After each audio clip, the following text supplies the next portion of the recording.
हमारे चैनल को लाइक करें, शेयर करें और सब्सक्राइब करो और बेल आइकॉन को दबाओ।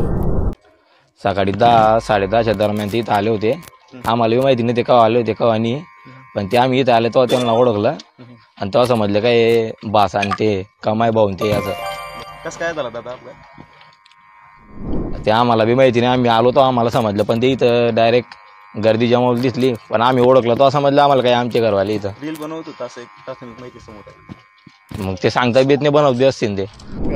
कसं काय घडली दुर्घटना आणि त्यांचे नाव काय आहे? दादा हे आम्हाला काहीच माहीत नाही, कारण की मी सकाळी कामाला गेला होता। त्यानंतर आम्ही थोडं वेळ काम केलं आणि लगेच कॉल आला आम्हाला, हे आमचे हर्षल नन्नवरे हे आमचे भाऊ लागतात।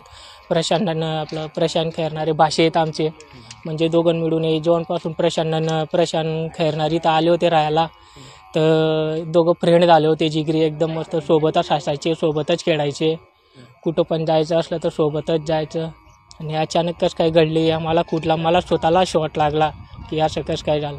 तसे नात्याने आमचे मामा भाषे पण लागत होते दोघं, आणि फ्रेंडच्या नात्याने पण फिरायचे कुठं पण।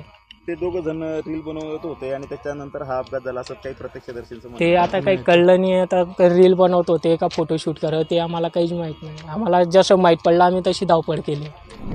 आज सकाळी 10-10:30च्या सुमारास पाडदी सुरत लाईनवर या ठिकाणी रेल्वे ॲक्सिडेंट अपघात या ठिकाणी झाला। यात आमच्या गावातील प्रशांत खैरनार आणि हर्षल नन्नवरे या दोघांचं दुर्दैवी निधन या ठिकाणी झालं आहे। एक रील बनवत असताना हा इन्सिडंट झाला आहे असं सगळ्यांच्या सांगण्यावरनं तरी वाटतं आहे। दोघी सकाळी या ठिकाणी लघुशंकेला जात असताना या ठिकाणी रेल्वेने त्यांचा अपघात झाला आणि दोघी आज मृत्युमुखी झालेले आहेत। आणि वय बघितलं तर दोघांचं वय अत्यंत कमी आहे। हा दोघं परिवार या ठिकाणी पोरका झाला आहे।